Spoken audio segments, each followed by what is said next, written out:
Assalamu alaikum wa rahmatullahi wa barakatuhu. Ahlan wa sahlan. Welcome, guys. My name is Dr. Zaman. Hope you guys are having a fantastic day, enjoying yourselves. Right, sound working? Excellent. Right, sounds working. Yeah, so let me just go on to Instagram. So my name is Liaquat Zaman. I hope you guys are having a fantastic day. This is Roots of Knowledge.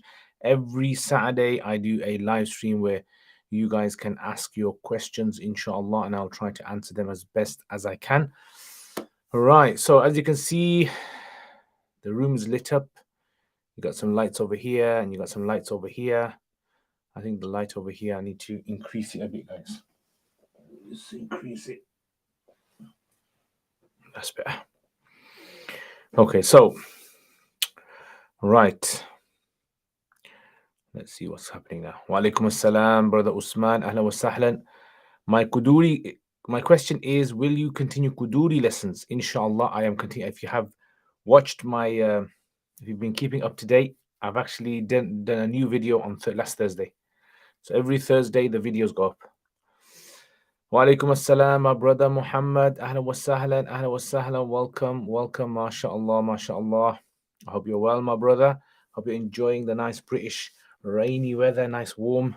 It's warm outside and it's also rainy outside as well.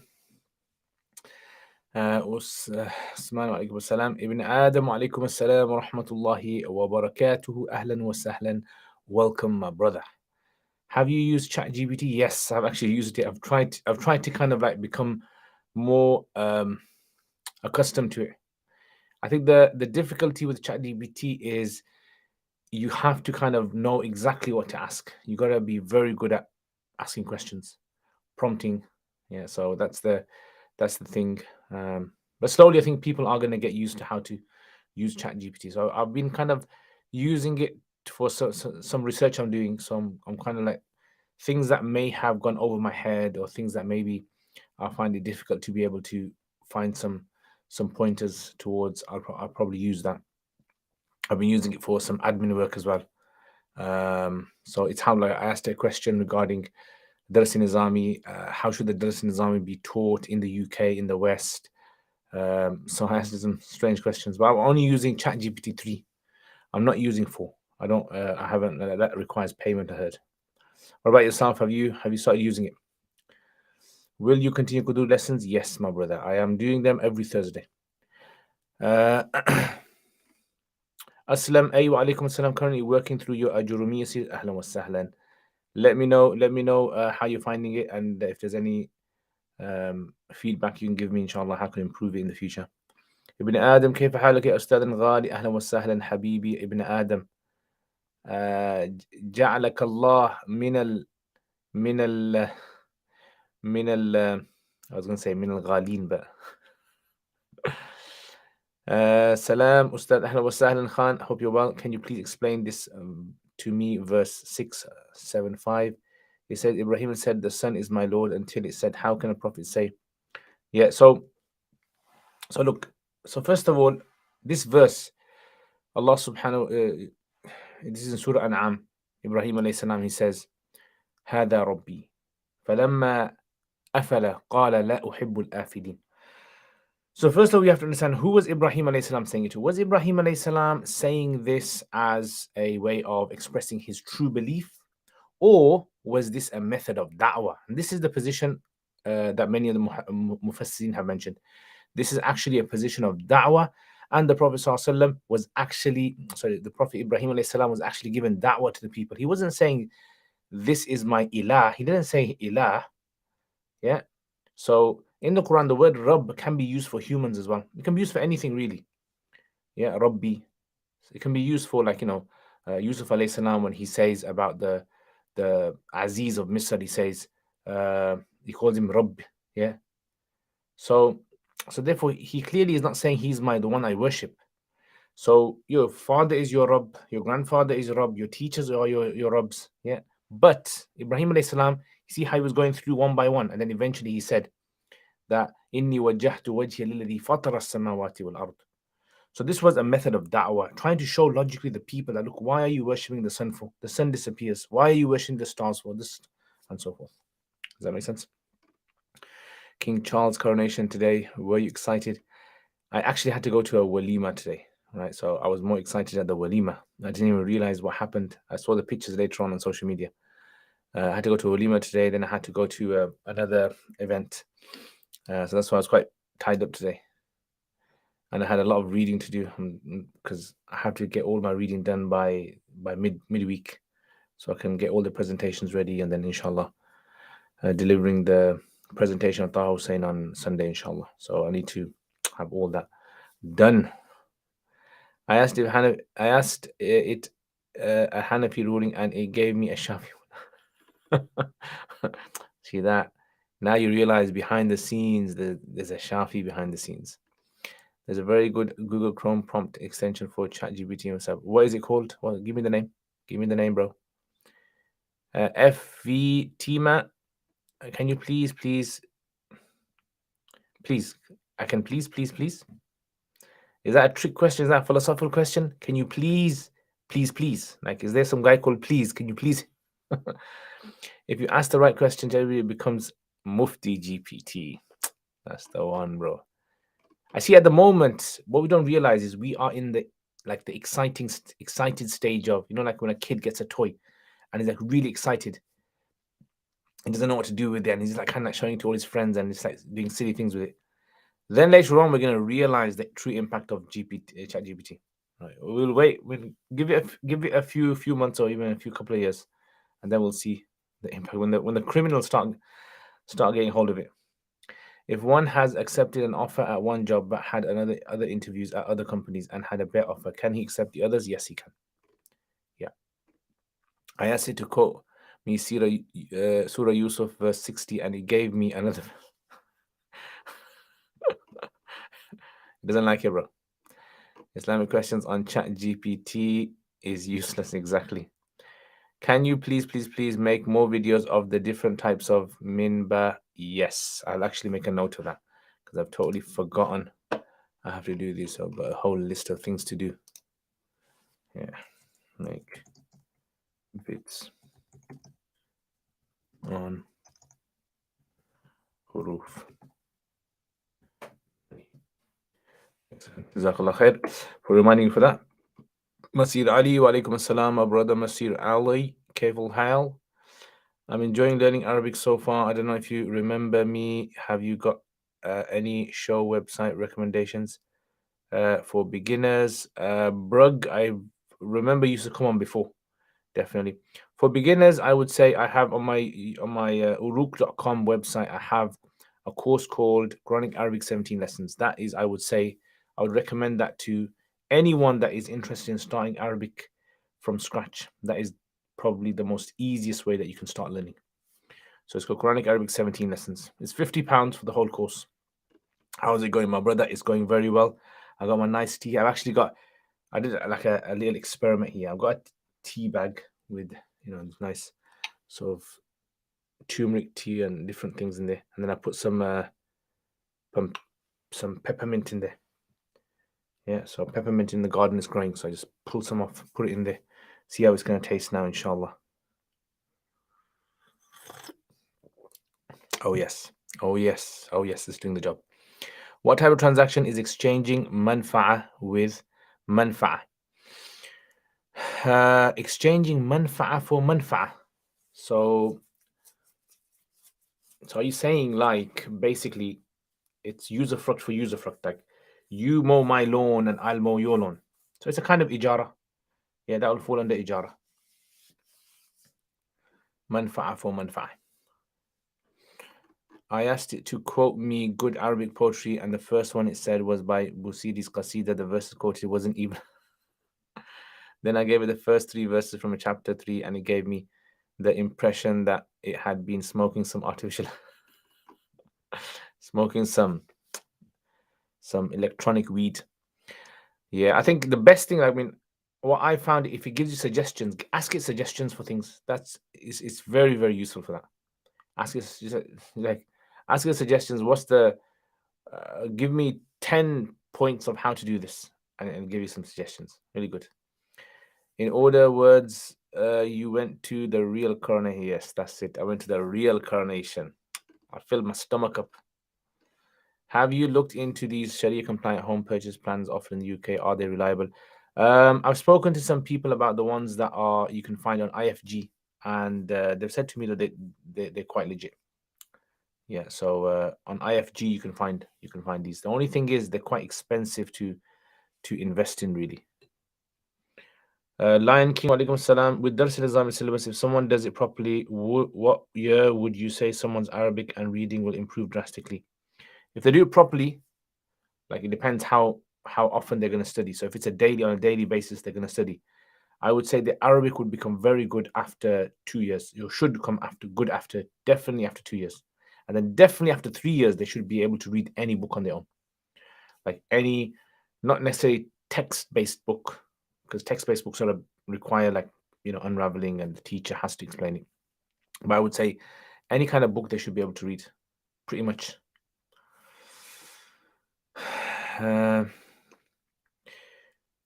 Have you? Do we know all the names of the gates of heaven? And Ar-Rayyan gate is the gate for the people who. So there are some narrations that are authentic about the names of the gates, and some that are not that authentic. Yeah. So Ar-Rayyan, that comes in authentic hadith. Babul Jihad, Babul Sadaqah. Yeah. So the others, I'm not too sure what the authenticity of the hadith is. To please or not to please, that is the question. Please, please, please. To please or not to please. If we miss Zuhr sunnahs before Fard and of Zuhr, do they fall off after Fard? Is there anything like this in Hidayah? So if a person misses the 4 sunnahs before Zuhr, according to Hanafis, they pray them after. Yeah, so you pray them after, basically. So they don't fall. It's just that you pray them afterwards, because there's reports of the Prophet ﷺ missing the sunnahs before and then doing them after. Is there anything like this in Hidayah? In Hidayah, if I vaguely remember, I think yes. I can't remember exactly where. It's called ChatGPT Prompt Genius. Right. Let me write that down. ChatGPT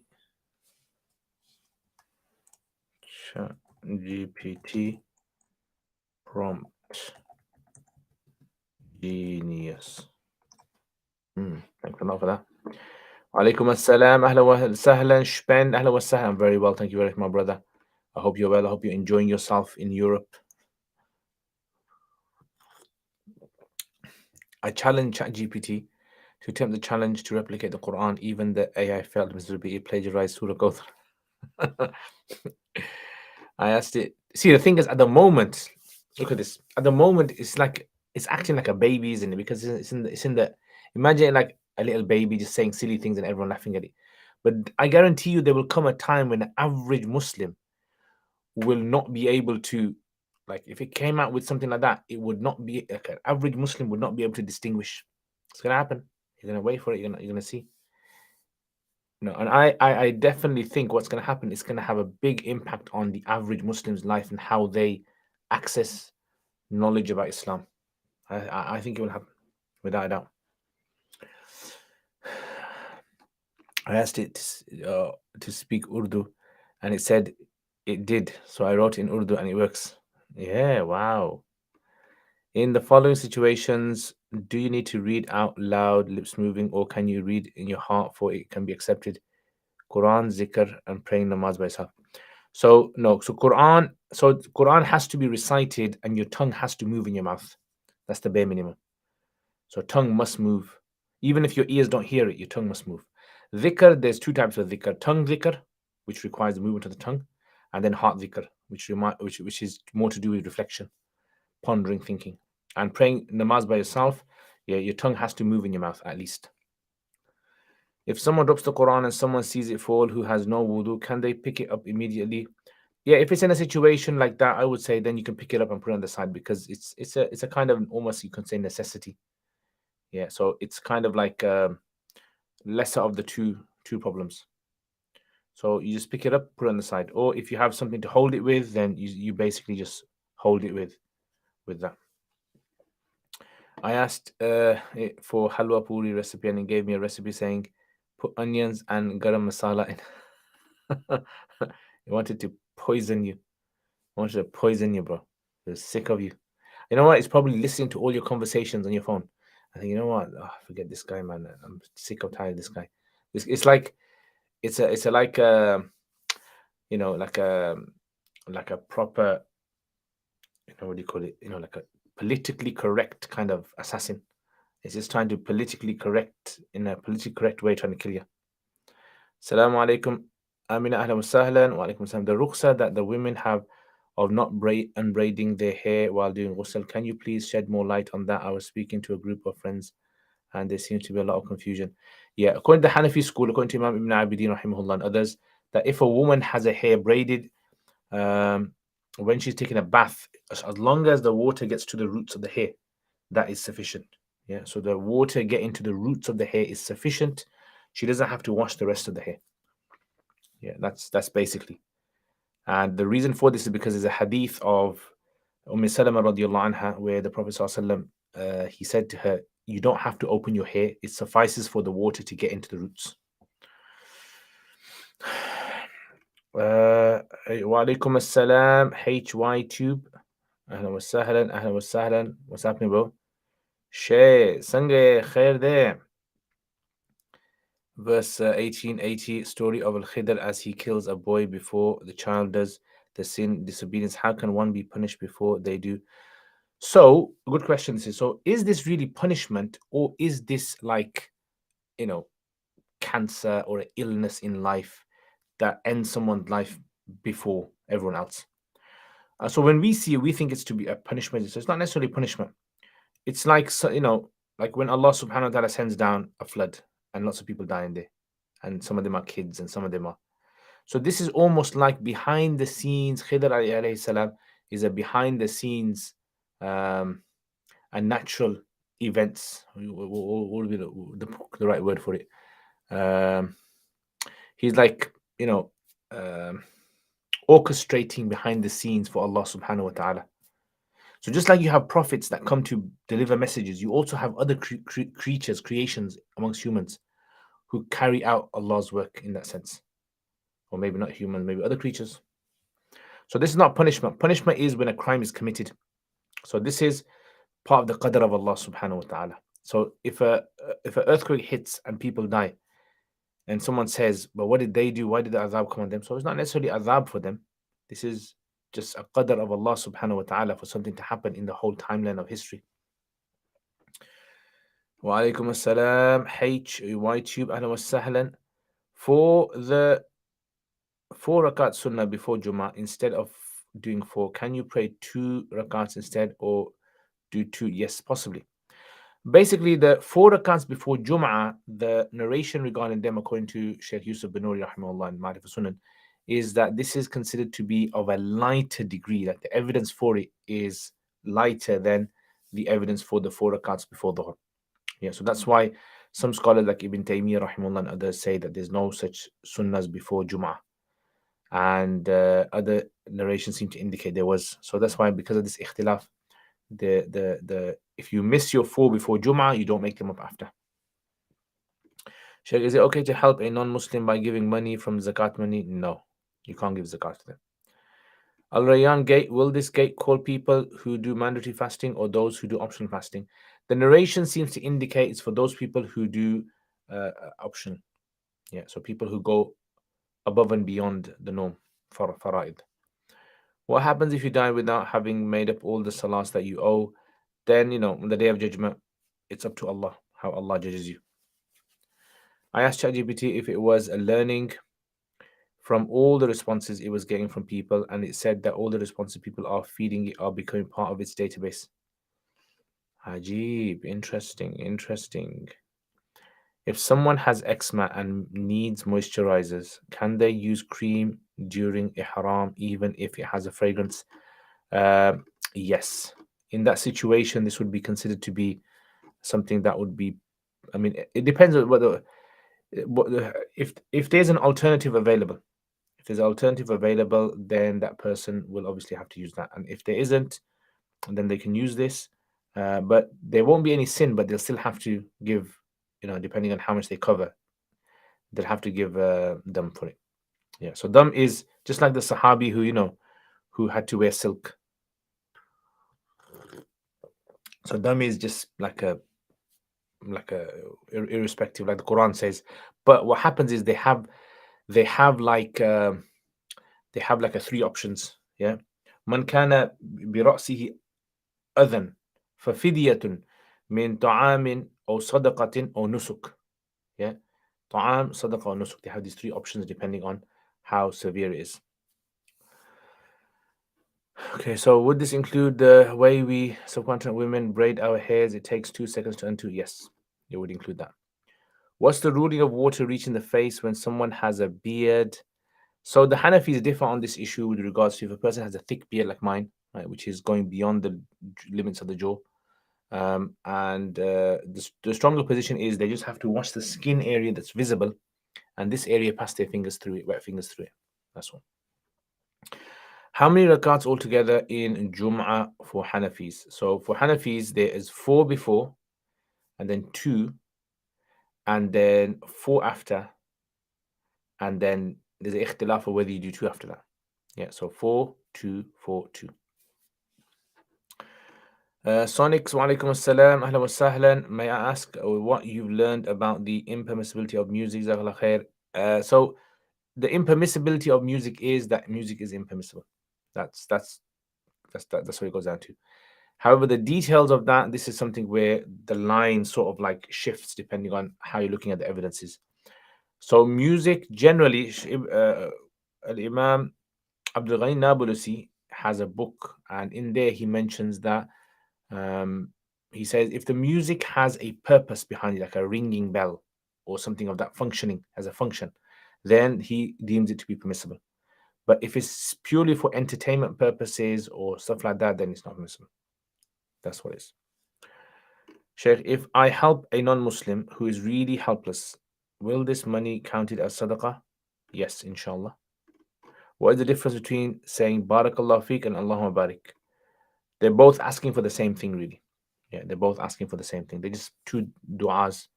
So, so the first one should be Barakallahu Feek, not Barikallah. Barakallah. Baraka. So that means, may Allah bless you. And Allahumma Barik means, oh Allah, you're asking Allah directly. Oh Allah, Barik, bless this individual. Barik lahu. But bless this individual. Is it allowed to perform only 4 rakats fard of Zuhr prayer if it's in a rush situation? If it's in a rush situation, yes, of course. But a person should not make this a habit. Okay, let's check out Curious Cat then. Let's see what Curious Cat is saying.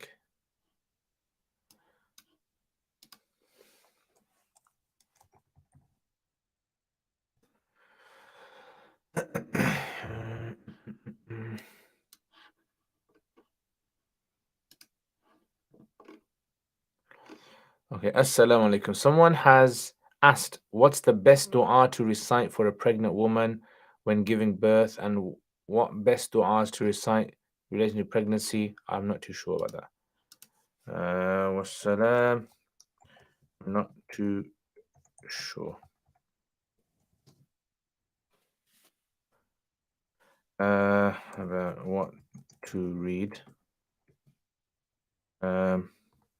There isn't anything in authentic narrations,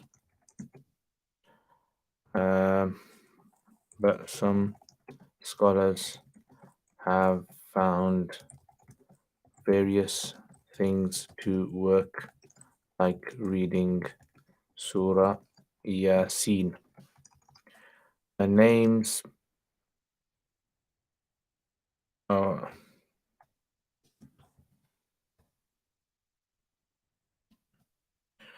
like Tamim for boys. People ask me what kind of names to choose. I have no idea. I'm going to write some random names. Tamim and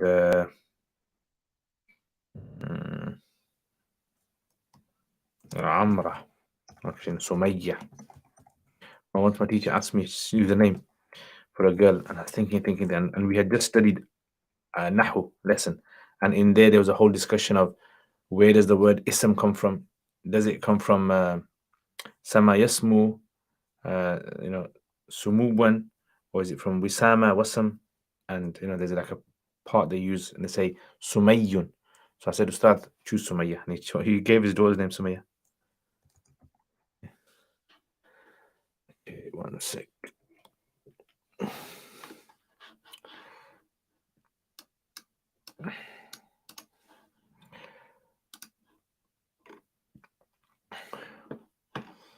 Okay, right. Let's check some questions over here.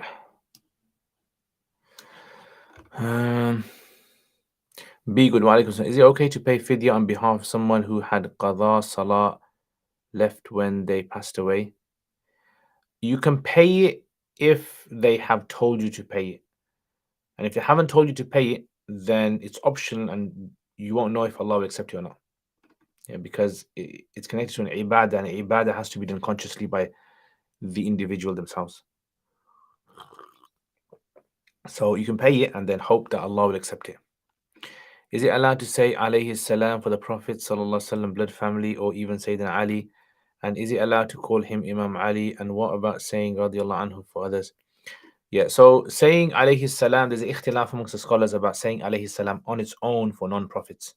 Vast majority of the scholars say it shouldn't be used. Yeah, it should only be used for prophets. However, if the other individuals' names are with the Prophet sallallahu, like you say, the Allahumma salli ala Muhammadin wa ala ali Muhammad. So you kind of add it as what you call an ataf onto the end, then that would be permissible. And is it allowed to say for Sayyidina Ali? It should be avoided.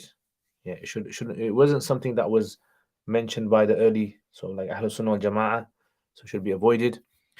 Imam Ali, yes, just like Imam Shafi'i, Imam Abu Hanifa, Imam Malik, you can say Imam Ali, no problem. What about saying radiallahu anhum for other than Sahaba? Yeah, this is a lighter ikhtilaf. There's an ikhtilaf in this, but this is much, much, much lighter. Hanafis are okay with it. Was Rasulullah ﷺ still alive by the time the Quran reached the South Asia? I know that black people named Bilal radiallahu anhu accepted the Quran before Asians did. I mean, I don't know exactly what the racial sort of demographics was like, diaspora. I don't know what it was like in them days. So when we say Asian, like, do we understand Asian as in what we are today, as that kind of Asian? So generally, that part of the world, like up to Sindh, was reached in the time of Umar radiallahu anhu. From absolute beginner to advanced fiqh, could you briefly outline what books you recommend? If you could go back, the first book one would study, where one would be considered advanced onwards. A good question that is. Generally, when it comes to things like this idea of books are, I would say, books have no benefit or very less benefit if the teacher isn't good at teaching them. That's what you have to remember. So a lot of people just think, if I study this book, I'll become good at it. That's not necessarily true. What you have to remember is a lot of it is about the teacher themselves. If you get a good teacher, any book you give them, they would be able to almost like inject fiqh into you. That's what you want. You want a teacher. A teacher is like, you can almost say like a really, really, really good interface with the books. So you want to interface with the books, and you want to really take out and squeeze out all the information in there in the best way, so you can achieve the objectives of studying fiqh, which is to think. That's the most important thing. Know what the fuqaha was saying and to create this thinking mentality. That's what you want. So generally, I would say start off with something like Fiqh al-Muyassar. Study both sides of Fiqh al-Muyassar, the ibadat side, the mu'amalat side. And then on the side, you can maybe even study quickly with that. You can say Nur Idah. If a teacher's good, you can study Nur Idah with that as well. Now, it all depends if you know Arabic. If you don't know Arabic and you're learning Arabic as you're going along, then that's going to be another hurdle for you. But if you know Arabic, I would say Fiqh al-Muyassar part 1, Fiqh al-Muyassar part 2. Have a good teacher go through fully, really kind of engage your mind with it. And then after that, then you can do something like Nul Idah, very quickly go through it. If you're not going through it with the book, it's very easy to go through. And then I would suggest something like Khuduri, and then something like Sharh al-Wiqaya, maybe even Ikhtiyar, and then Hidayah. And then if you want to go advanced and do some chapters of Bahr al-Ra'iq, Fath al-Qadir, and Ibn Abidin, that would be excellent. Right. So that's the kind of thing that you want. But the most important thing out of all of this, you need to understand what is the contribution of each of the authors. So you need to understand the history of fiqh with these books. Like before this author came on the scene, what was fiqh like, and what did this author contribute to fiqh that has now become something really important for scholars to study? I think that's like a really kind of important thing, that is, definitely. And is it potentially dangerous to say Sallallahu Alaihi Wasallam for other prophets as well, or would it theoretically allowed to say for other prophets as well? Next to yes, you can say for other prophets, totally fine. I heard a brother say to a girl in our class that he's not married, but in reality he is. When I asked him why he did it, he said because he liked the girl, and if she knew, she would not talk to him, so he lied. What's the ruling on it? I mean, it's a lie, isn't it? Talaq hasn't happened. Yeah, talaq hasn't happened, but it's a lie, so therefore, it's something that he needs to do tawbah from. No, it doesn't count as talaq. Muhit, wa alaikum assalam wa rahmatullahi wa barakatuh. Ahlan wa sahlan. Welcome, my brother. While we make dua in sujood, can we recite Allah? Can we recite Allah? Allahu Akbar, Kabira, walhamdulillah kathira. Yeah, I mean, you can recite that. Yeah, you can recite that if you want. But what you want to do is you want to try to make dua in sujood. You want to try to stick to those adhkar that were reported from the Prophet ﷺ in sujood. That's the best thing to do. And the du'as. Did Imam Bukhari say alayhi salam for Khulafa and Ahl Bayt in his Sahih? Did he say on its own? I'm not familiar with that. Did he say on its own? If you can find the quote for it, I'll check it up. Again, like I said to you, there is a general ikhtilaf with regards to saying alayhi salam. Oh, sorry. There's agreement that saying alayhi salam with the Prophet sallallahu alaihi wasallam's name and making dua for them in that sense would be permissible, but to use that particular title there. The hadith about virtues of attending Jummah early talks about the first hour you get reward for sacrificing animal. What does the first hour? First hour means like the earliest time. So they didn't have clocks in them days, but it's like the earliest time. When do the angels leave? When Arabic khutbah or Urdu English khutbah? When do the angels leave? I'm not too sure I understand that. So does the same ruling apply to the person who passed away for their fast of Ramadan? They couldn't fast the last few years of their life due to health problems. Yeah, same thing. So they'd have to leave a wasiyah behind for someone to do it for them. I've studied many Arabic works with my teachers. Can recognize most words. Ibara is my struggle. I don't know what is advice. I would say if you're struggling with Ibara, then what you need to do is you need to read as much as you can kids' works. Start with kids' works and then just work your way up.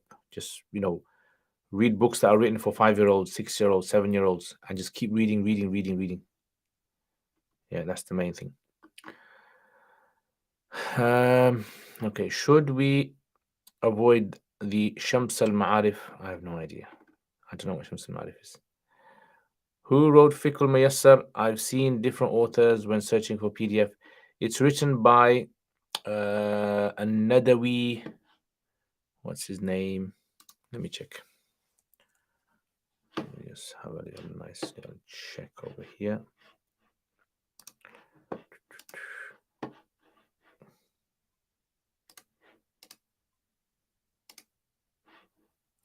This is written by Rashid Hussain al-Nadawi. Rashid Hussain al-Nadawi. Rashid Hussain al-Nadawi.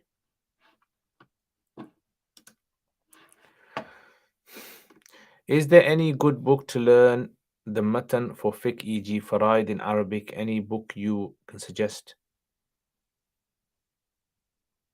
Is there any good book to learn the matan for fiqh, e.g. Faraid?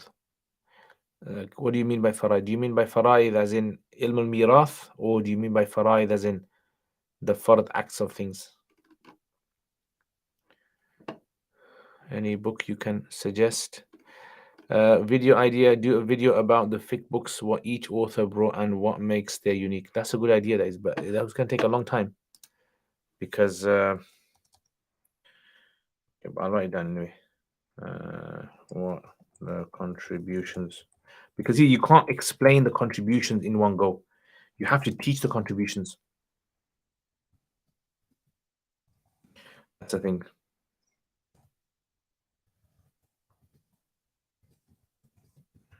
Yeah, so contributions is not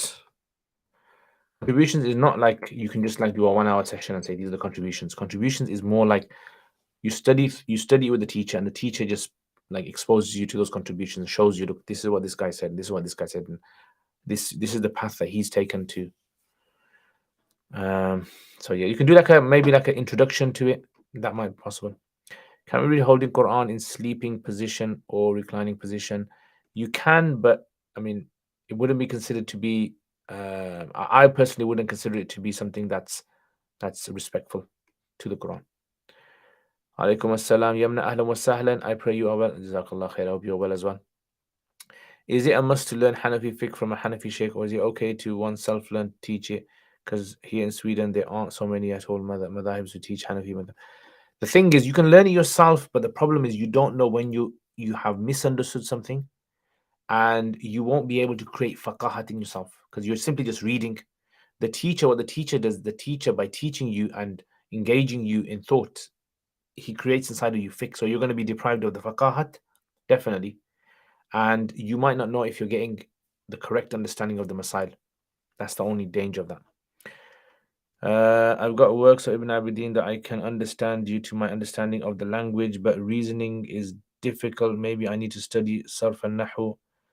So I mean, you don't need to study that much sarf and nahu. I mean, if you can read Ibn Abidin, then your Arabic is very good. I mean, I wouldn't see why you need to study sarf and nahu. Because if you can read Ibn Abidin, you can basically recognize all the verbs. You can translate all the verbs. You can translate. Unless, I mean, what I would suggest you to do is, brother, is go and read to a scholar and see if he can like identify your mistakes you're making, and he can guide you on that. But if you can, I would generally say if someone can read Arabic and understand works, like 90% of the works, then for them to learn Arabic grammar isn't really that beneficial unless they want to go into like, some advanced tafsir studies or something like that. Then they should study Arabic grammar in depth. Otherwise, a little bit of Arabic grammar is sufficient. Is Tawbah valid if one doesn't have the firm resolve not to repeat the sin? So Tawbah is basically asking Allah for forgiveness. It's repenting, turning back to Allah. Tawbah is all about remorse. If a person has remorse in their heart and they really, really want to try and rectify themselves, that is what Tawbah is about. So I would say if a person does not have if a person does not in their heart want to stop that sin, or they're not going to stop it, they made a decision they're not going to stop it, then that Tawbah isn't really a Tawbah. But if a person is addicted to a sin and they really want to try stopping it, but they just can't, right, and they know they're going to go back to it again, then I would say continue doing Tawbah, and inshallah Allah will accept, because some types of sins are habitual and it's very hard to break free from. Hyper, wa alaikum assalam. Can you do a series on Nul Idha, please? In the future, not now, maybe in a few years' time, inshallah. Because at the moment, because I'm doing quite a lot of fiqh, I'm doing Quduri and I'm doing Hidayah as well. So maybe in the future, inshallah. What books do you recommend for a first-year student? So, I mean, whatever you're studying in the first year is the first-year books you should read, I would say. Depends. What are you interested in? What can you read? What language can you read? I mean, after some years of learning. Yeah, after some years of learning Hanafi fiqh from a teacher, then you can read books on your own. Wouldn't be a problem. Barakallahu feek, your help. You're welcome. By the way, is there a clear opinion on whether the expression Barakallahu feek or Jazakallah khair is better? I have not come across this in any authentic narration of which one is better. But Barakallah feek is generally used for like uh, when you see something that you're impressed with. Yeah, when you see something you're impressed with, Barakallah, you say something of that nature. And Jazakallah khair is someone, if someone does something for you, you say Jazakallah khair. I think it's just become a trend now. People are tired of Jazakallah khair. They're kind of like, it's getting a bit boring for them to keep using that. So now they come out with new ones like, oh, they found a new Arabic dua. And so you're going to see this soon as well. Some new ones are going to come out. And it's just because some people are they just want to come out with some nice, strange kind of du'as that you haven't heard before and sound a bit like, you know, new age Muslim kind of Arabic kind of. You're welcome. I think the khutbah question from the Buddha is regarding when do the angels close the register when they're writing the names. Oh, I see. Yes, that would be when the khutbah starts. Yeah, when the Arabic khutbah starts. Must we have slept before performing tahajjud, or is it permissible to stay awake all? Yes, you can stay awake all night. Arnaud, alaykum assalam. Ahlan wa sahlan, my brother. Ahlan wa sahlan. Welcome. Irfan, bi ahlan wa sahlan. Alaykum assalam. Irfan, I actually got your emails and I will explain your masala to you. Yeah, so generally, look at this. Vanilla extract is not permissible to use, guys. Yeah, it's still not permissible to use. In those sources, the text that you sent me or the email, the links that you sent me, they none of them said you're allowed to use vanilla extract. None of them said that. What the only one fatwa said was that if it's found in some ingredient, in some food that you buy from the shops, because it's in very, very small quantities that they've used it, because of that, it's okay to consume it. But for you to use it in something, it wouldn't be permissible. Yeah, because it's got up to 35% ethanol in there. That's a lot, there is. So that's the same. The answer is going to be the same then. Hey, and this is why it's important. This is why it's important to ask scholars questions rather than reading fatwa websites. And I'm totally against fatwa websites. I know there are many really good scholars out there who have fatwa websites. I personally am against them because, see, I know a lot of people who get so confused, who get so much waswasa and OCD thoughts when they read these websites. Like, I've dealt with people who've suffered from waswasa and OCD and all this. And I always ask them, how many times do you go on websites to check fatwas? And they say loads of times. And, unfortunately, that's the thing which sort of, harms these individuals. Yeah, sadly, it just harms them mentally. So I think it's very important to have connection with scholars. Have like live streams like this, or have other situations where you can actually speak to a scholar. I don't know what do you guys think about that? Do you guys find websites just create so much waswasa and thoughts in your minds? When is the last minute to perform Asr Salah before Maghrib time?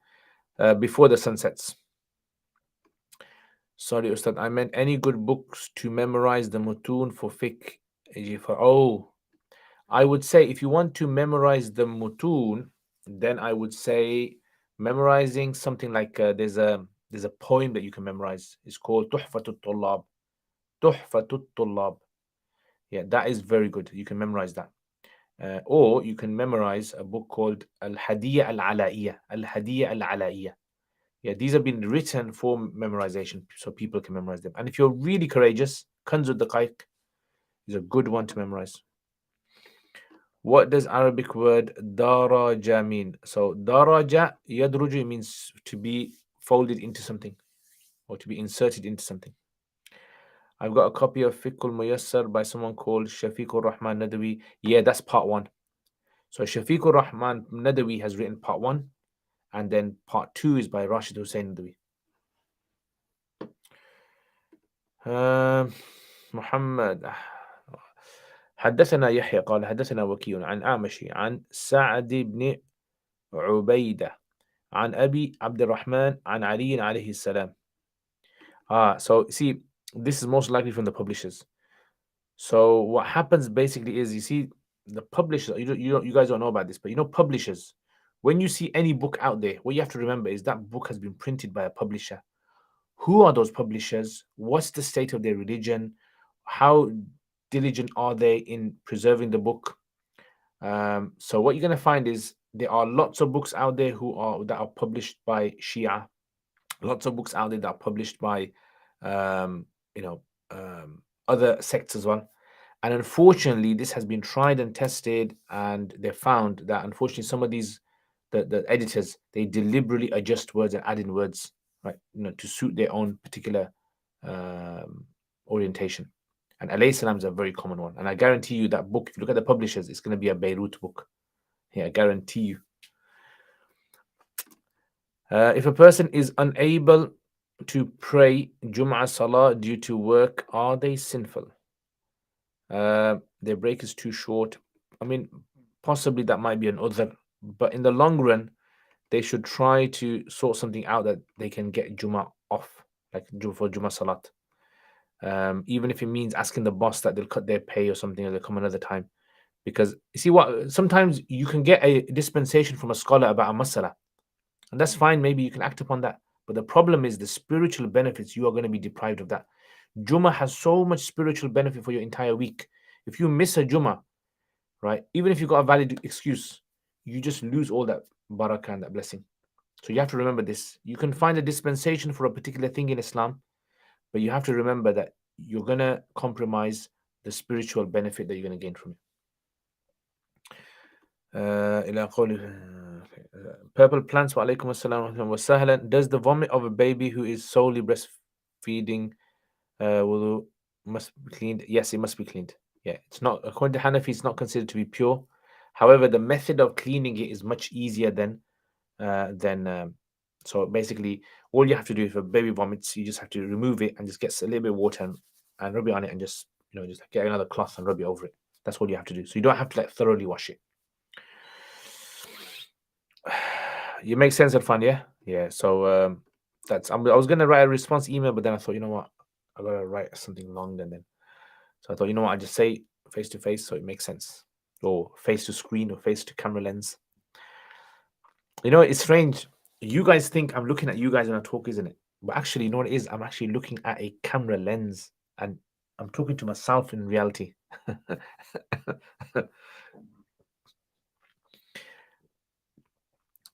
I think if someone is grounded in knowledge, they are less likely to succumb to waswasa. Yeah, that's true. I mean, I think it's not just knowledge; it's wholesome knowledge. Yeah, it's not just information. It's not just like gaining information. It's wholesome knowledge. When you got wholesome knowledge, and I really, really, really, really, uh, advocate for learning with teachers. Honestly, if you have contact with the teacher and you're regularly getting your responses from them and interaction, live interaction is the best one. Then you can see a change in yourself. You can see it has an effect on you, a positive effect, definitely. And you should try this. And Akhi needed to make ghusl, but then two bros entered the room and insisted on him leading salah. He felt too embarrassed to tell the truth, so he posed as leading the salah. And no, the salah was not valid. He should have. I mean, so the thing is, shyness is something which is obviously, looked up to, looked as being something virtuous, but shyness in these kind of matters, is not allowed. You have to tell people. And he, he shouldn't have done that. Yeah, but now he knows. Obviously, he should. If you can contact them and tell them. You mentioned the Kanz. Yes, my brother Masir is still awake in America. Is it true that both Taraweeh and Tahajjud can be prayed during Ramadan and that they are not one of the same? That's correct.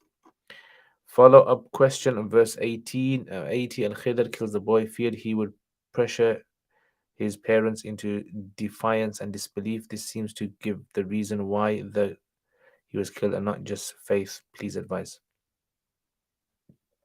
I don't understand. So this seems to give the reason why he was killed and not just faith. Yeah, that's right. That's correct. So I don't understand. Do you have a specific question? Is it that you want to ask on that? What does shedded hair, clumps of hair mean in a dream? It all depends on the person, the individual. Is it a male? Is it a female? They're old? Are they young? Are they ill? Are they going through any financial problems in their life?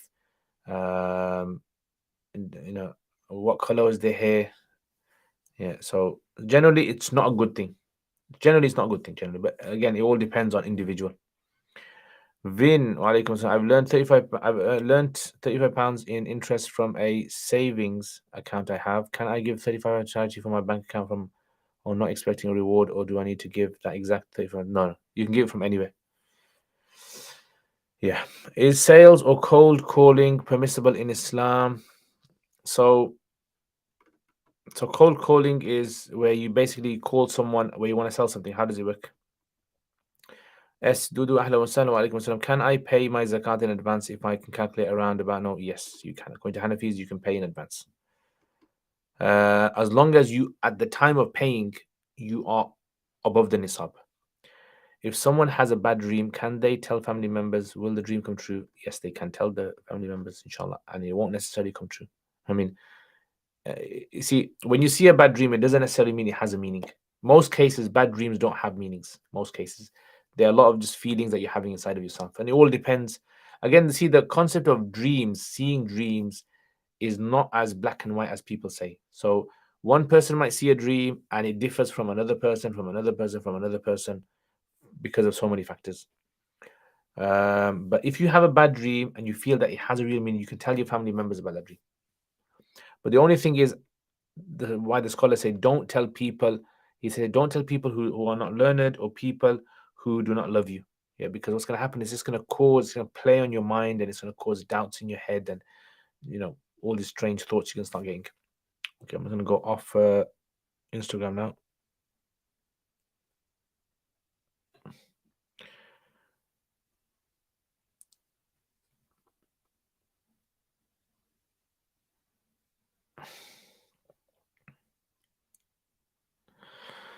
All right.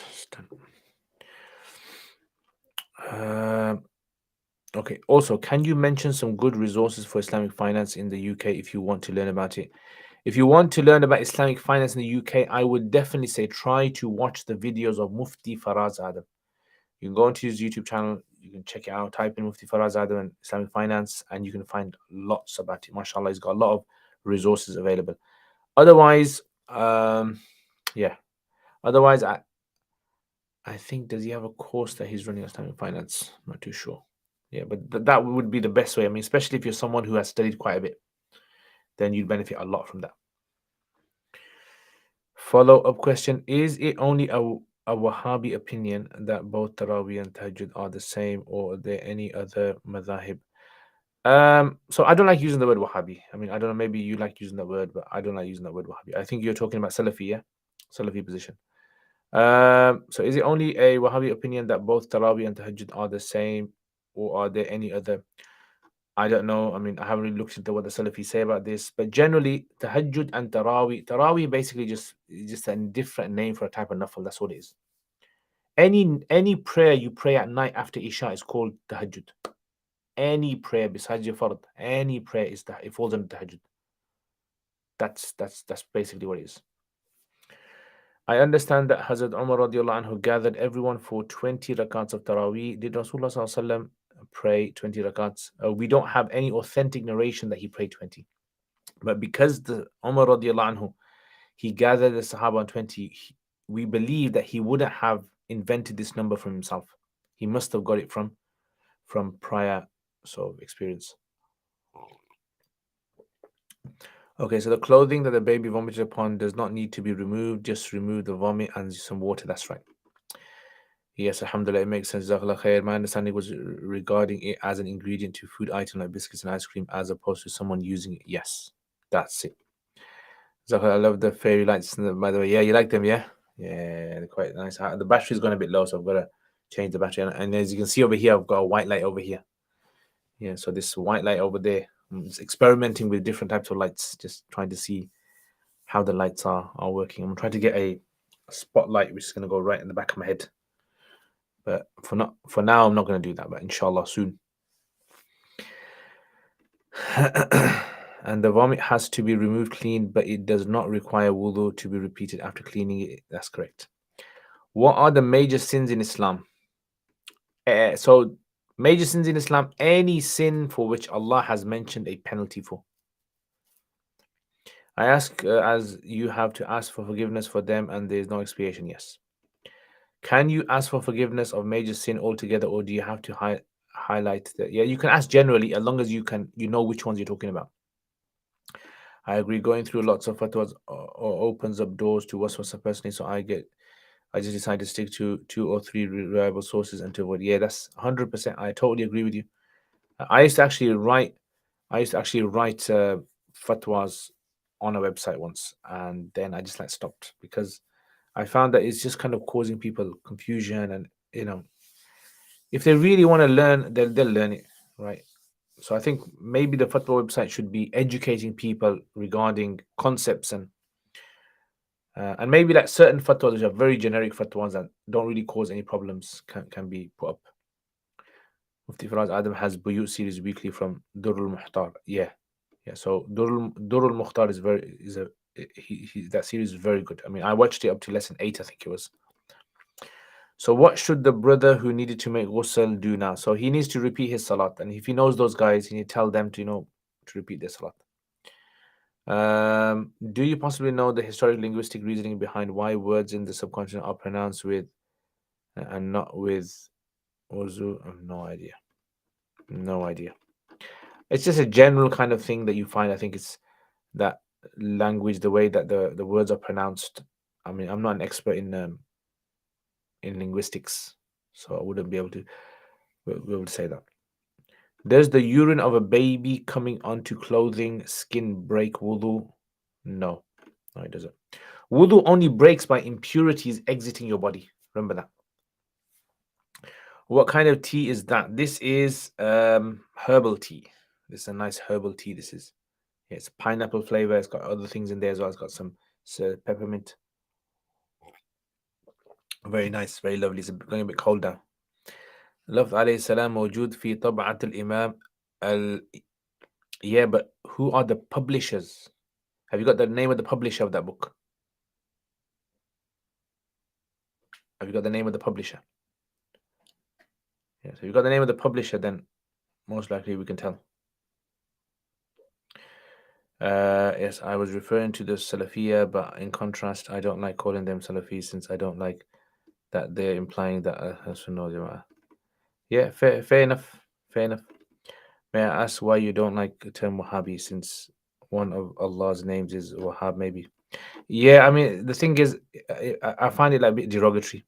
That's what I mean. Abdul Wahhab, Muhammad ibn Abdul Wahhab, if you want to call him, I don't know, imagine they start calling him a Muhammadi, people wouldn't like it. So I think people need to be very careful when it comes to, people use this term very derogatory. You have to remember, people who are Salafi, people make them out as though they're going to go Jahannam and, they're evil and, their fasts are not accepted and salah's not accepted.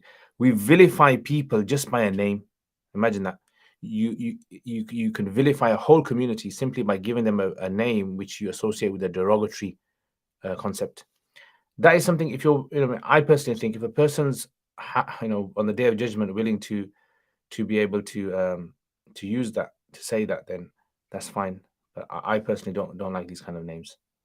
And I know some people are very adamant of calling anyone that sort of has an opinion which is not in line with their opinion, to call them Wahhabi. And Ibn Ata'illah Iskandari said, there is no minor sin if his justice reproaches you, and there is no major sin if his grace employs Allah. Wah, kya baat. Do Asufa do weekend alim class? No, they don't.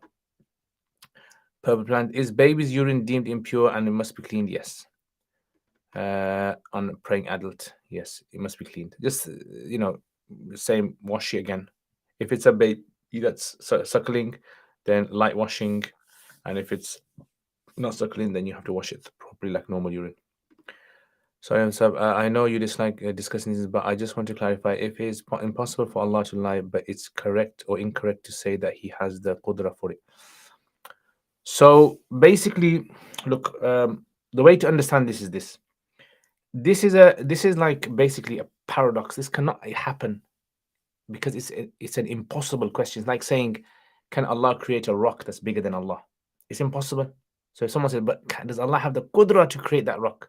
The same answer you give for that is the same answer you give for the light issue. That's the whole concept. This to me, this is the most uh, content and the most academically strong answer that you can give. So if someone says, for example, Allah can lie, Allah has the qudra to lie, then are they saying, okay, then does Allah have the qudra to create another Allah, to create a rock that's bigger than Allah? Yeah, that doesn't make sense. Right? It doesn't make sense at all. Yeah, so Allah, like Allah, when you say Allah does not have the qudra, it means that this is outside the realm of something which is possible. Yeah, it's an impossible. It's like saying, can one and one ever equal three? Can one and one ever equal three? Yeah, you say no, it's impossible. No, but can it? I just said, but theoretically, can it ever one and one equal three? But no, it's impossible. Can a square ever be a triangle at the same time? Can a circle ever be a triangle? No, it can't be. But no, is there like potential theoretically? So this is where it creates, obviously people to, you know, destroy the parameters of logical thinking, of rational.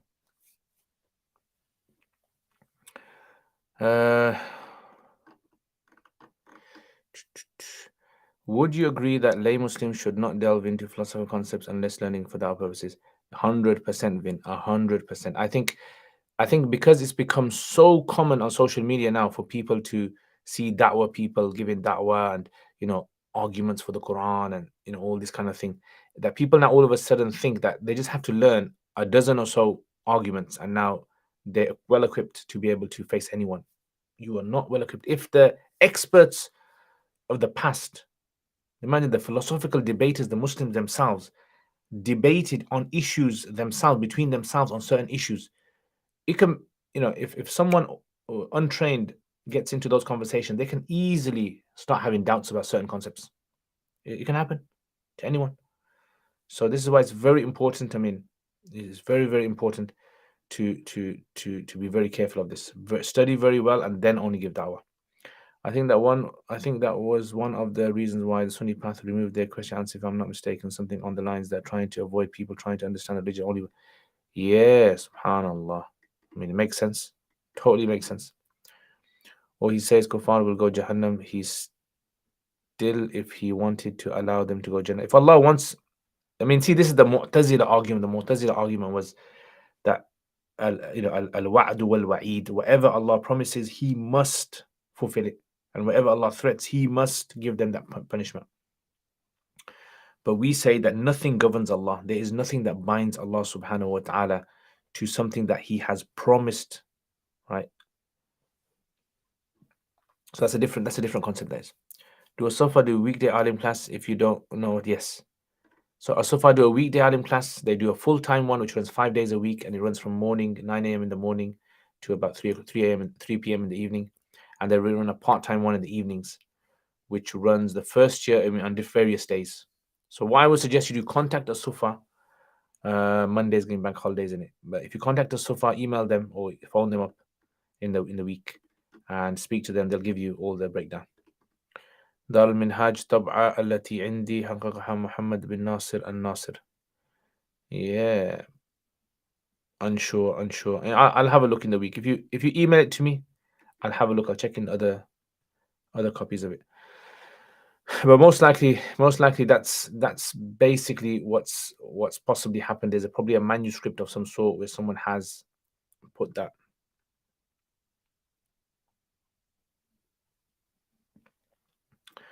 Yeah, Vin, I agree. What does transgression in du'as mean when it means you shouldn't ask outrageous things? So transgression in du'a is various ways.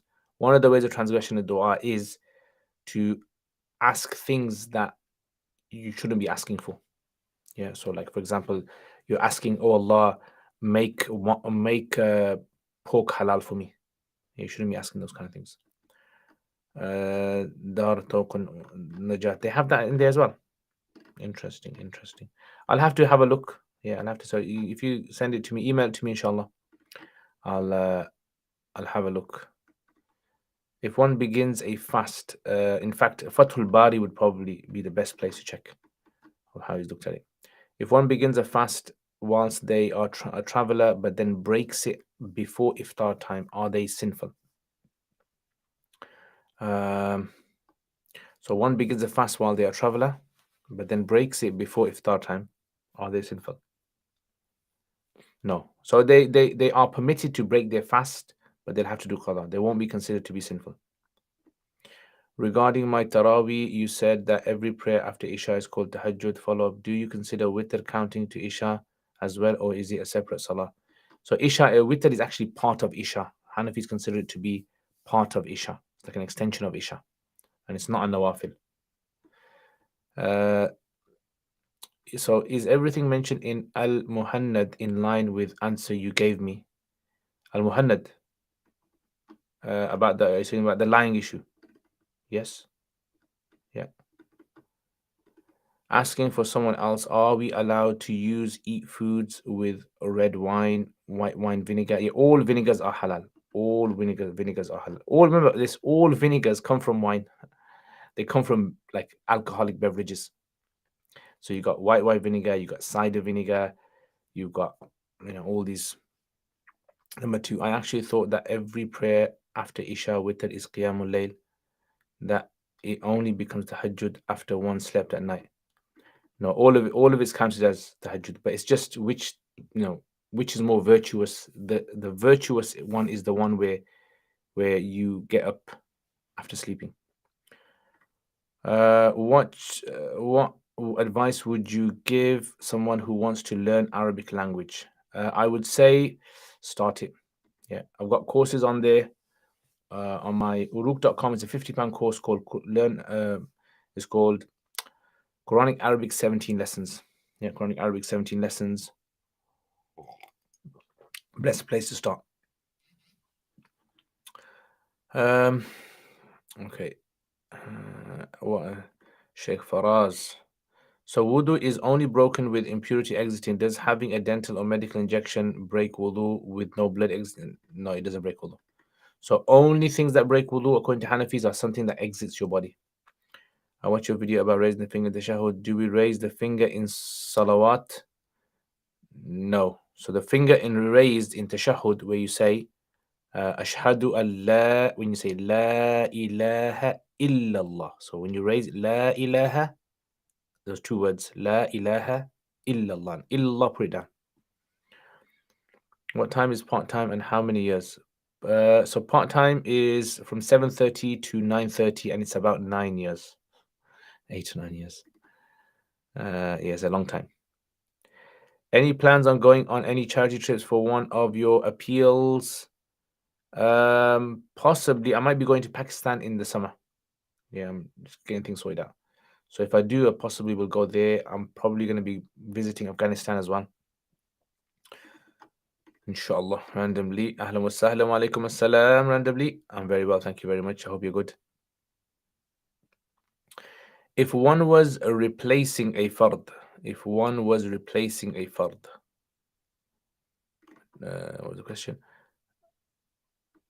If one replacing a fard. Okay, yes, regarding the language issue in Al-Muhannad Mufannad. Yeah, so I actually got Muhannad Mufannad here. You know which question it is? Yeah, Muhannad.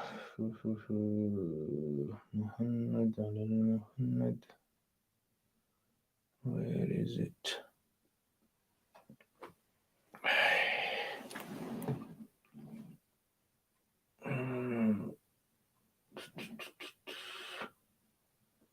I had it here somewhere. Check.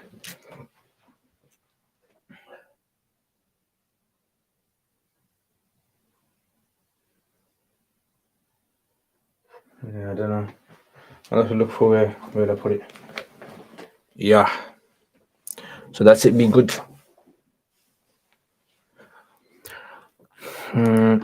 Interesting. I once read. Okay, go back to this one. Up. Okay, I read one rakat Taraweeh and didn't realize, but realized later. Was I supposed to repeat the rakat, but I realized after Taraweeh?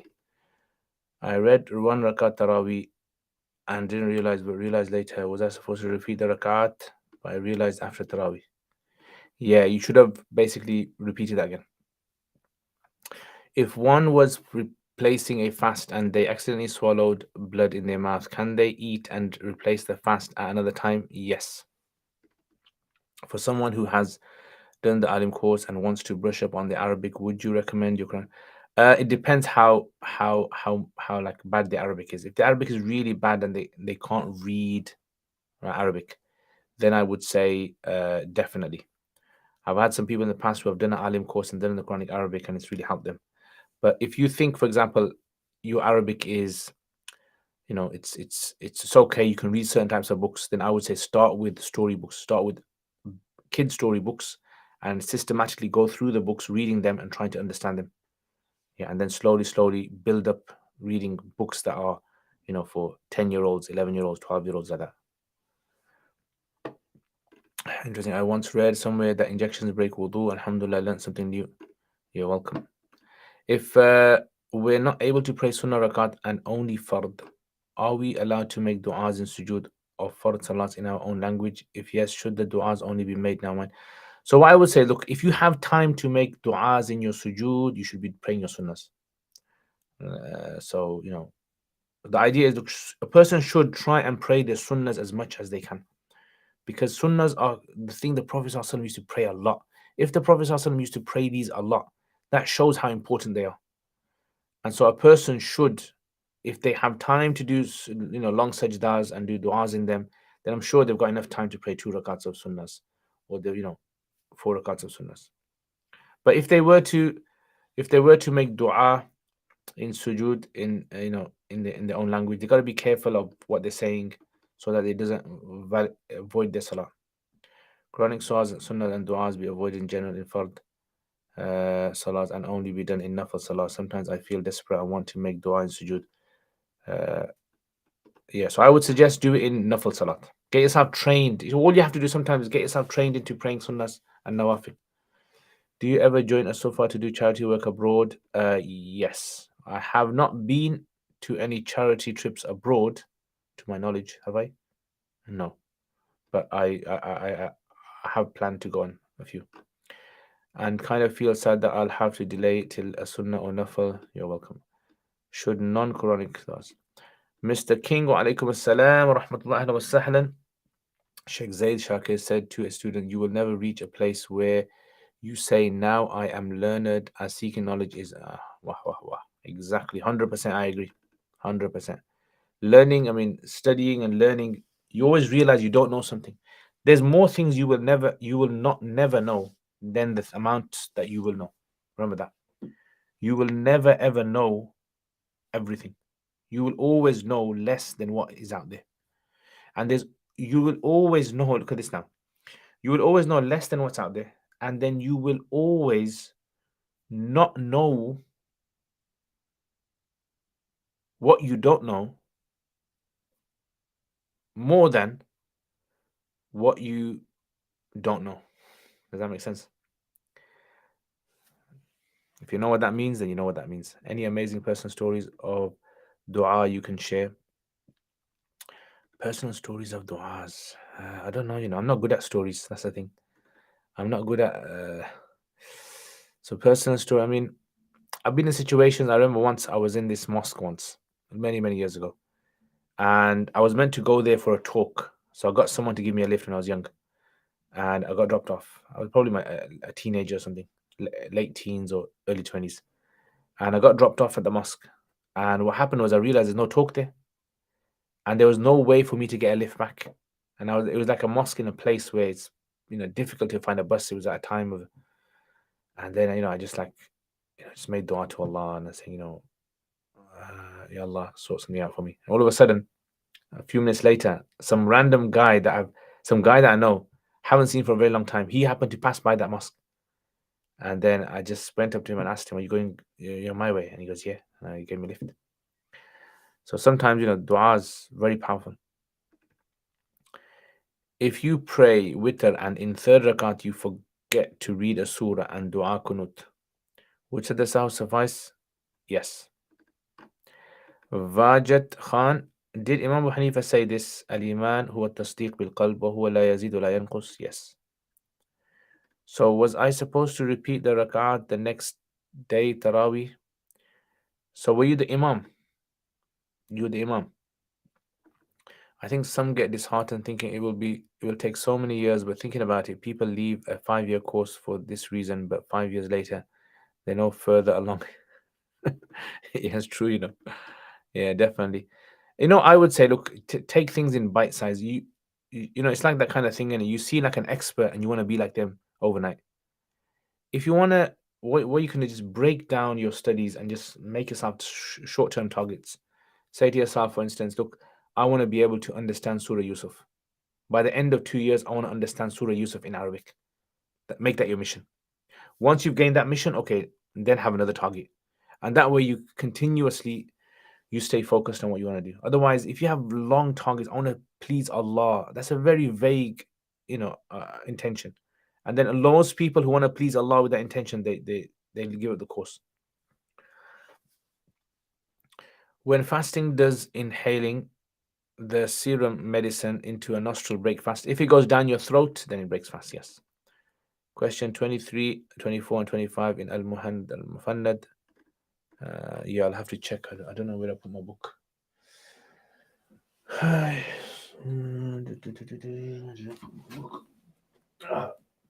Here it is. Here's, I got Mufti Ibn Adam's copy here. Yeah, my copy from Pakistan, I don't know where it's gone. Okay, so question 20. Question 24.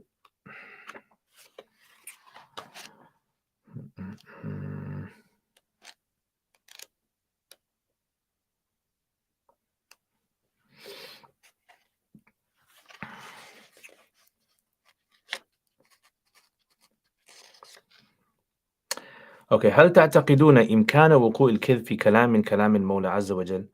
Do you people believe that it's possible for lies to occur in the statements of Allah subhanahu wa ta'ala?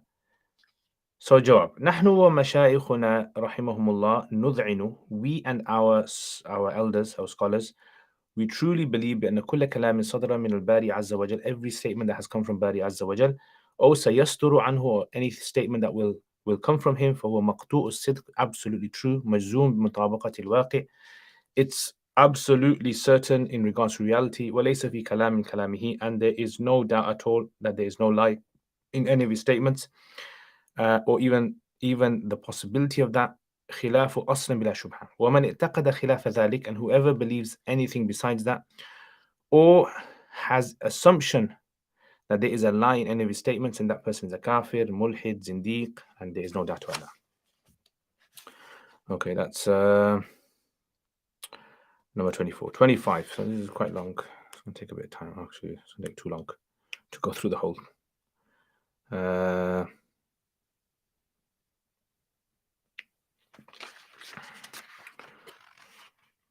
Yeah, this can take 25. Is going to take a bit of time. Just going to try to see.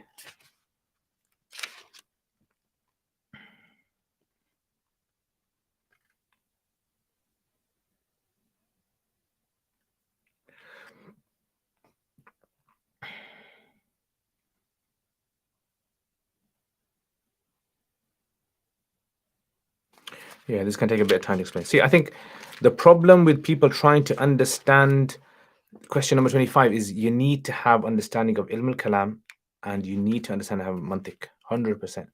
Otherwise, a lot of these statements, if you translate to English, I guarantee you'll misunderstand it. 100% guarantee. Yeah. So, I mean, if there's a specific part in there that you want to point out, then I can have that. Otherwise, I don't want to go through the whole few pages trying to explain it. Is Salatul Duha 2 rakats or 4 rakats? So there's ikhtilaf in this. 2 rakats is fine, 4 rakats is fine, 6 rakats is fine, as many you want to do. After breaking a fast in Ramadan, can a person eat, or isn't allowed e.g., they accidentally swallowed water while doing wudu. No, they shouldn't. They should abstain from eating for the entire day. If one feels lazy and is thinking of leaving the sunnah for that salah, can one say to one's nafs, pray it sitting down instead of leaving it altogether? Sounds good. I wouldn't see a problem with that. Can you please list all the major sins? No, I can't. There's hundreds of them. Imam Dhahabi has a book called Kabair. It's got 200 he's collected. What would you, Brother Khan? What you should do is go Google it.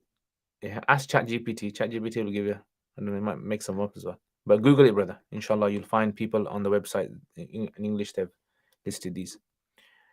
Should we be following 18 degrees Fajr or 15 degrees Fajr?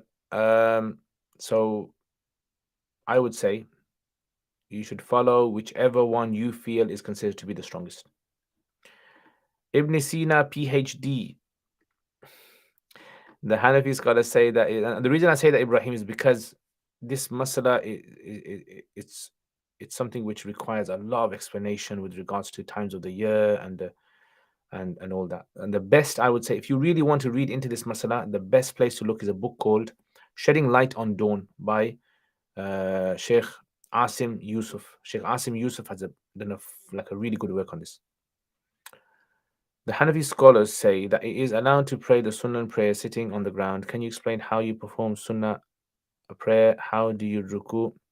So ruku, you would bend, and then sujood, you always do normal sajda, put your head on the ground. Did Imam Hanifa say al-imanu huwa at-tasdiqu bil-qalbi wa huwa la yazid? Yes, my brother. I answered that already. What is ithal thawab and how can you do it? Ithal thawab is basically you ask Allah the actions that you're doing, that you want the reward of that to go to other individuals. Daniel, wa alaikum assalam wa rahmatullahi wa barakatuhu. My brother Daniel. What are the conditions of a village? For example, what conditions need to be valid a place to not be considered? So this is an ikhtilafi masala amongst the Hanafis. Some of them say that it has to have a mosque in which if all the people of the village were to go into that mosque, they won't fill the mosque up. Some say that they have to have all the basic amenities of a city. Now, because the whole concept of a city has changed over the years, what I would generally say is a village would be a place where there's hardly any amenities, the normal amenities like shops, hospital, big mosque, these kind of things. Sheikh, would you say that fade haircuts are disliked? Not necessarily. No. Smart objects as they teach in business, specific, measurable, achievable, realistic, time bound. Yeah, that's it. I like that. I'm gonna copy. I can't copy and paste that. I'm gonna steal that one. In business, be specific, measurable, achievable, realistic, time bound. Let me write that down. I like. Be specific.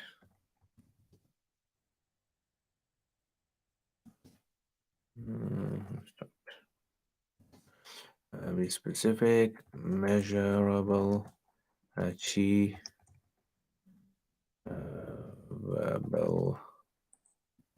realistic, time bound. I like that. NGL, I don't know what NGL means. Love the room. Jazakallah khair. Thank you very much. Thank you very much. Yeah, this is the barakah of you guys. Sana, what do you make of European Council of Fatwa for mortgage shared by Qardawi? Is it categorically haram and no necessity argument? I don't know. I haven't read their fatwa on this. Yes, I wouldn't be able to comment on that. An Imam narrated a story that Abu Hanifa rahimahullah read the entire Quran in a night, and then Allah subhanahu spoke to him and told him that he would be followed by large. Is this a Kufri statement? I've never ever heard this statement before. I don't know. Was he told? Did Allah tell him in a dream? Sometimes some healthcare services charge patients a deposit for an appointment in advance. Is it Islamically allowed for them to keep the deposit payment if the person not attend the appointment? Possibly, yeah. It all depends on the exact terms and conditions of how they word it.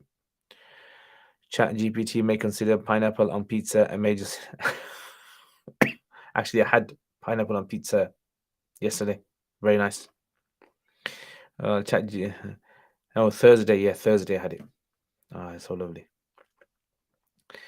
They keep the money and they do not return it. Deposit payment gets kept by them due to again. See, all these kind of transactions, they require understanding what the terms and conditions was when the person signed the document. Like, what did they agree to? Oh, Sakib, you were the imam, yeah. All right. So in that situation, then it's fine. Then I mean, if you know the people, then you can possibly tell them to pray 2 rakats of qadha. And if you don't know them, then you do yourself. NGL. Oh, not gonna lie. Najala. NGL. Najala. There's that kind of like cook, wasn't she? Najala. Famous chef. That was like apparently her husband like slapped her in public. I remember there's a case about that. My friend works at a very large energy plant in a village. There is one convenience store there, a church there, and also some houses there. Would it be okay? They pray Jummah. How many individuals are there? How many people? How many Muslims are there? What do you think of Elon Musk? He seems to be fighting back against big state infringing individual, but at the same time is going to the moon. I have no idea. I mean, it's interesting how people like Elon Musk, they've got so much money, they don't have the belief in Allah subhanahu wa ta'ala.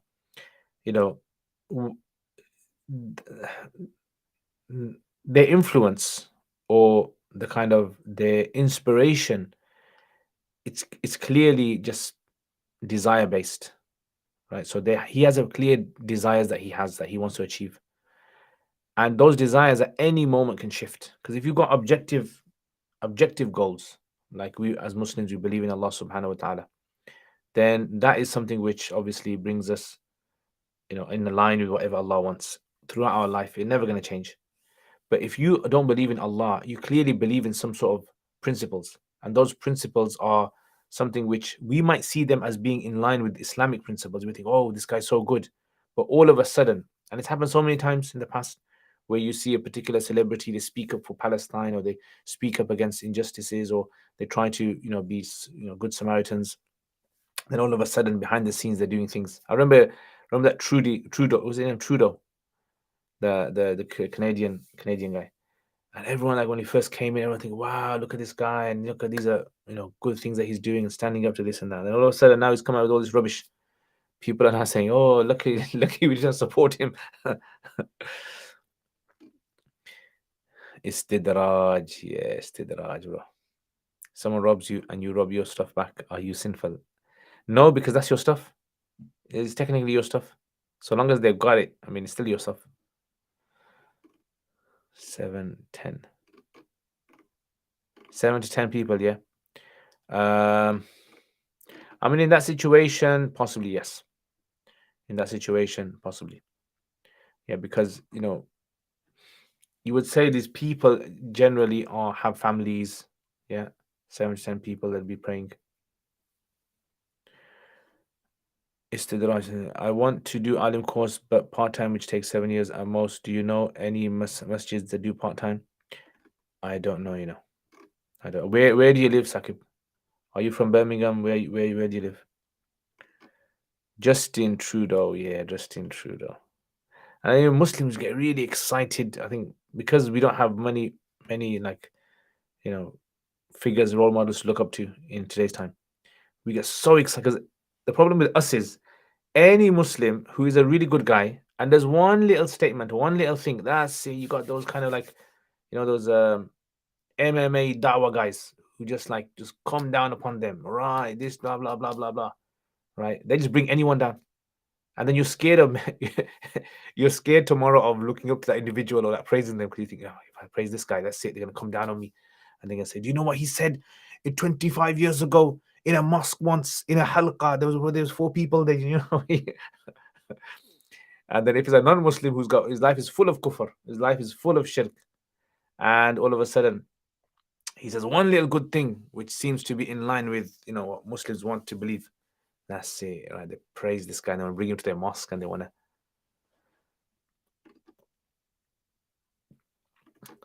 to.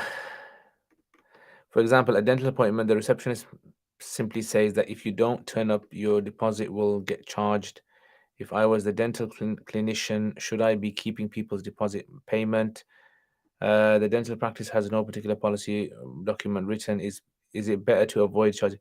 I mean, they can, because it's a service, isn't it? So if you have basically promised a service with someone and the people don't turn up, it's basically harming them. They could have had a different customer then. So that charge can be a service charge, yeah. In that case, it could be. I'm totally fine for them to do so. Is it better to avoid charging the deposits away from people if the decision to charge or not lied completely on me? Is it better to avoid charging the deposits? No, you can. It's fine. There's nothing wrong with it. I think in Birmingham so far does it. My A-level teacher lived in, quote, power corrupts, and absolute power corrupts. Absolutely. That's a good one. I'm from Leicester, but don't mind traveling. In Leicester, you must have loads, guys. Leicester is like Leicester Sharif. Pick up every rock, and you got like an alim course running there. So I'm sure if anyone knows in Leicester, I think you can probably check out Maulana Hashim Al Qalam, Maulana Hashim. If you contact him, they probably do one. Al Habib Trust, another one. There's one in Leicester. Sorry, I meant there's 7 to 10 workers that gather in a prayer room. Yeah, possibly then in that situation, possibly. I mean, is that something that's long term? Like they don't really kind of have any other option long term. Jordan Peterson is a prime example. Al Qalam Institute, Al Qalam Institute, that's the one. Yeah, so I think, and I personally think, see, the dawah guys, see, the problem with unbridled dawah is that there's always an evolution. If you look at any person that's involved in dawah for a very long time, very, very rarely will you ever find that he's consistent in from beginning to end.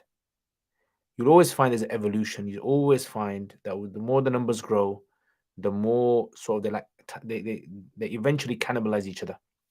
Yeah, because once you're attacking everyone outside and there's no one else to attack, you just come for your own, and then you just start getting them for little things, going for this scholar, going for this scholar, yeah, this individual, that individual. That's unfortunately what happens. So this is why you see the if you look at the Sahaba, you didn't have this culture of da'wah we have today. You didn't have that in the Sahaba's days. It's a new invented thing that's come out, right? The da'wah, and there wasn't like someone's on a stall or someone had their videos that were sending out to people. Do you know any in Birmingham?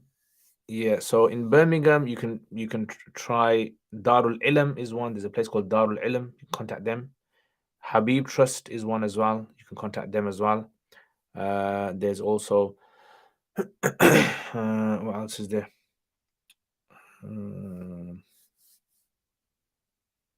Yeah, those are the only ones that come to my mind.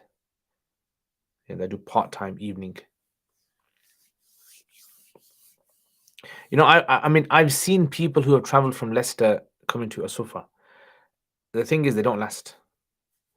You know, long term they don't last because it just becomes too long for them. Yeah, so they drop out after year 2, they drop out after year 3. Because traveling is hard. Like, you might be really energetic and you want to study. I would definitely say study local, study in Leicester. Honestly, this is from my own experience. It's going to help you a lot. Because what happens, you always have to remember, whenever you start something new, the enthusiasm you have in the beginning will reduce, and it probably goes less than half of what you have. So just keep that in mind. Jazakallah khair, mashallah, brother Ibrahim. May Allah bless you. May Allah give you barakah in your wealth and your health. Mashallah, it means so much to me that you guys support my channel. You guys love the work that I do. May Allah give you success in your efforts, in your striving, in your ibadah. Ameen. Jazakallah khair. Dawah on social media is scary, yeah, definitely. And that's why I don't support anyone. I mean, I might speak of individuals sometimes, but I don't like people to become fans of them. Yeah, and people are craving to become fans of someone. It's just naturally humans like. They could go to the masjid, which is 15 minutes away, but it's just out of convenience. They have been performing Jummah in their workplace. Yeah, then I mean, for that, they should sort something out. I mean, if it's 15 minutes away only, they should try and attend that best as possible. If it's going to be difficult for them because of work, and a lot of convenience, and they can do it themselves. It's scary that anybody with no knowledge can start giving dawah online, and ammas and ammas online ammas ammas and abbas a huge following.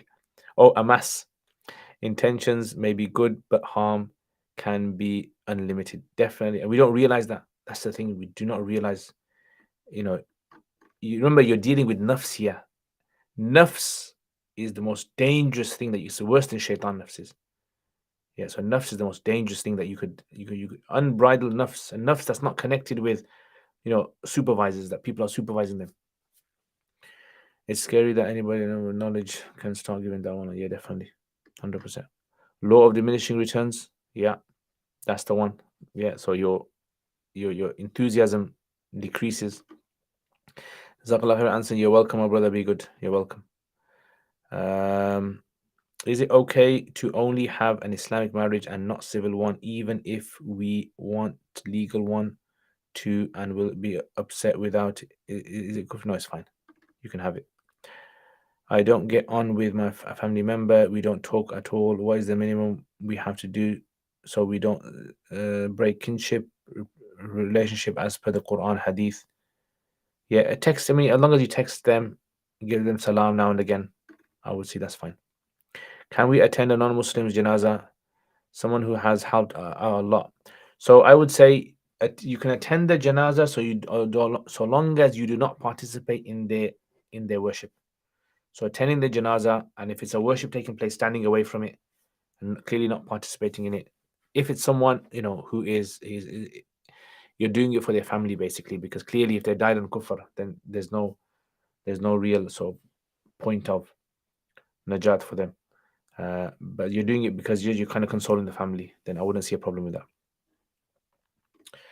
It's hard for them to stop too. Yeah, because it's an ego thing.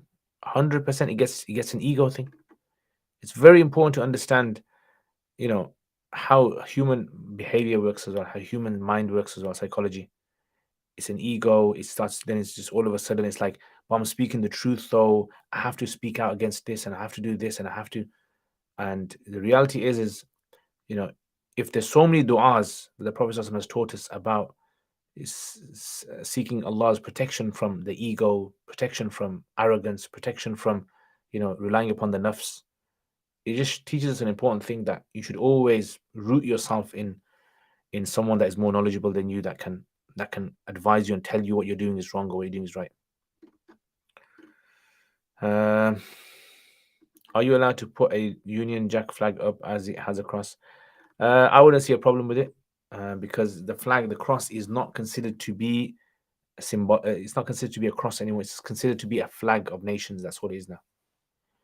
It's just represent the colors and everything are representing. Yes, at one time it represented a flag, but the thing is that people don't have it in their church. They don't have a flag and they worship that flag.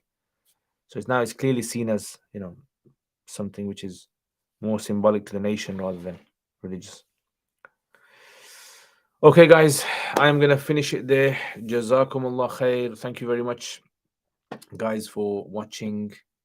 Actually, Curious Cat, I haven't answered some questions. Salams, can you work in Domino's preparing pizza where the food is not halal? Wassalam. Ideally, a person should work in a halal environment, but it would be permitted. So if a person's working in these kind of places, best to get a halal job. You want to get the barakah of halal. You want to get, these kind of things, and you don't want to sacrifice that. So now, if Dhuhr is at 1 p.m. and Asr is at 4:45, and someone prays at 3 p.m., is that sinful or discouraged? It's permissible. Salam. Permitted. But they shouldn't make a habit.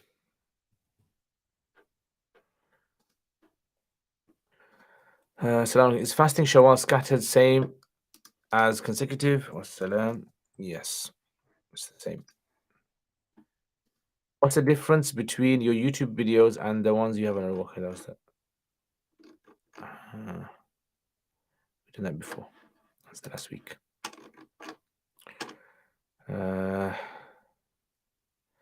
I need to go through your dua course. You did again so far. I need to go through it again. Inshallah. Go through it, my brother. Go through it again. Definitely. I work Monday to Friday. I was thinking of leaving work to study Alim course full time instead, but have family and kid. What should I do? Is it better to keep working as my family have? Yeah. So your family has a right over you, and studying knowledge is only optional. Yeah, studying knowledge is optional. So your family has a right over you. So take care of them. I mean, on the side, you can start studying Arabic. I would say start studying Arabic little bit by bit, so you can start understanding the Quran in Arabic. You can start understanding, and then slowly you can tailor your own journey. I'm thinking of doing hijrah to Birmingham. Would you recommend the city? I would definitely recommend, bro.